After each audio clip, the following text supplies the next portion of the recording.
lalabs, welcome back sa aking YouTube channel. Support sa this video mga lalabs. So ayan, share ko po sa inyo isang platform na kalalabas lamang din po. Nag-rate na rin po sila dito ng 3.3 and then meron na rin pong 94 reviews. So bagong low online lending application dyan sa Play Store. So na-release po sila mga lalabs ngayon lamang din pong April 24, 2023 and then nag-update ngayon lamang din pong May 31, 2023. So, under po sila ng HT Financial Lending Services Corporation, Company Registration Number CS201905455 and then with Certificate of Authority Number 2930. Ito mga labs, nag-offer po sila dito ng from 1,000 up to 30,000. Loan term is 120 days, shortest and then longest po nila is 365 days. So, interest rate nila mga labs, so up to 18%. Approximately per annum or 0.046% per day. Service fee 0. Sabi dito is high approval rate. So, titingnan natin kung totoo ba ito na sinasabi nila na no service fee and then high approval rate. So, requirements lang po nila dito mga labs. So, Philippine nationalities and then 18 years old up to 55 years old with one valid government ID and have job or source of income. Ayan, so kung bago ka pa lang po sa channel ko, please consider to subscribe and click mo na rin po muna ang bell button dyan.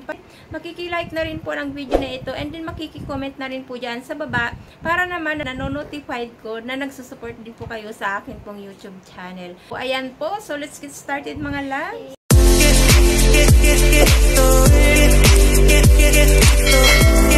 So, ito yung sinasabi ko po mga labs ay si Cash Loan Online On Demand. So, under HT Financial Lending Services Corporation. So, install po natin ito si Cash Loan Online. So, ayan.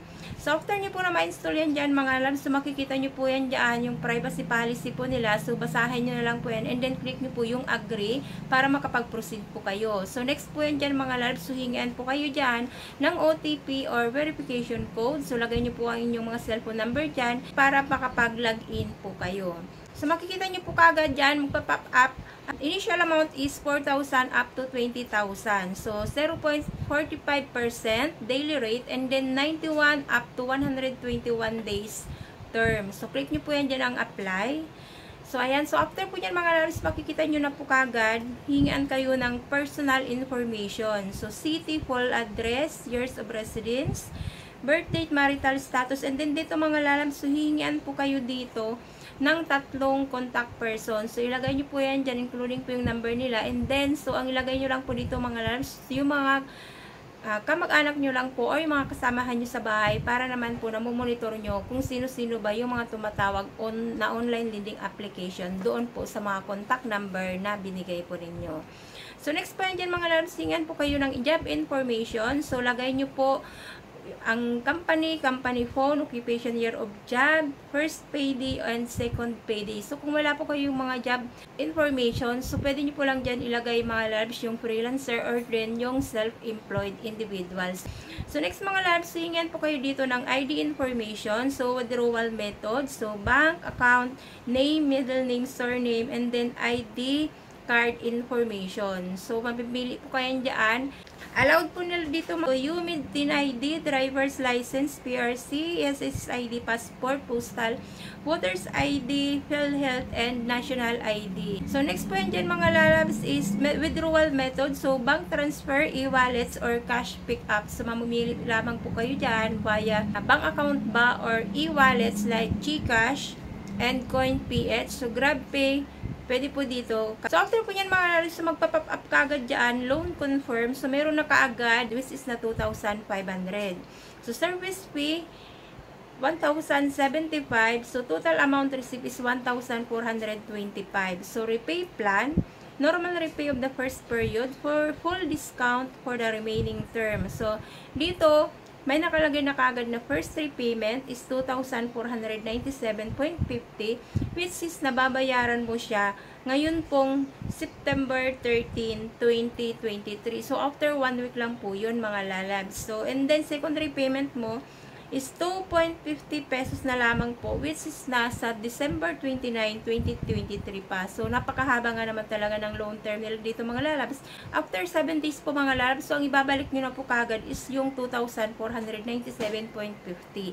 And then, long period, which is na 2.50 pesos na lamang po, ibabalik nyo. And dito, liquidated damages, so 75 pesos, and then overdue penalty is 125 per day. So, ganun lang po mga lalabs kabilis mag-approve dito si cash loan. So, wala pa pong 5 minutes, nasa 3 minutes lang po yung pag-apply ko. Meron na po kagad silang in-approval na 2,500.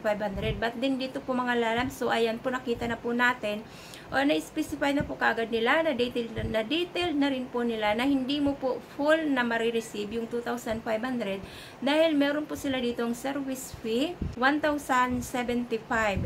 So it's up to you na po mga lalabs kung i-grab nyo po ba yung ganito pong offer ni cash loan. I-click nyo lang po yan dyan ang confirm sa baba para po sa disbursement po ng inyo po mga loan approval. So, disclaimer lang po mga lalabs, so hindi ko po ito pinopromote si cash loan. Ginawan ko lang din po siya ng review, and at the same time, tinignan ko siya kung pwede ko ba siyang utangan, kung isa ba siya doon sa mga hinahanap ko na may long term and then with low interest. But din dito kay cash loan, so nakitaan ko siya ng mahaba ang interest niya, and then after 7 days lang, ibabalik mo na po kagad yung amount na 2,497.50, and then 121 days, ibabalik yung 2.50 pesos na lamang po. So, which is na matagal na bayaran, yun nga lang po. So, after 7 days, ibabalik mo yung pera. And at the same time, malaki rin po yung interest nila dito. So, sa palagi ko, hindi ko po mai-enjoy yung ganito pong klase ng pagpapautang ni cash loan. So, hindi ko na muna siya i-grab. But then, at least mga lalabs, nagawaan ko siya ng review para naman mabigyan din po kayo ng idea or advance information kung paano nga ba yung kalakaran dito kay cash loan. So, kung magkagayon man po mga lalabs na ma-engage po kayo dito kay cash loan o i-grab nyo po yung ganito pong offer po niya, so ito po is mataas or malaki po talaga ang kanila pong interest. And maging responsible na lamang din po kapag na-commit na po tayo sa ganito pong klase ng utangan, dahil dito po kapag nanghiram ka ay kailangan mo rin talagang ibalik yung amount na yun, or kapag once na nag-agree ka or nag-confirm ka sa ganito pong utangan, ibig sabihin po yun is naintindihan mo rin po yung terms and conditions ni cash loan. So, ayan po mga lalab. So, sana nakatulong yung review nito kay cash loan. Up to you na po kung i-grab nyo po yung opportunity na to. I-click nyo lang po yung confirm dyan para po sa disbursement po ng inyo pong mga loan approval. So, ayan po. Thank you so much po. Marami pong salamat sa panunood mga lalabs. God bless po. Bye-bye.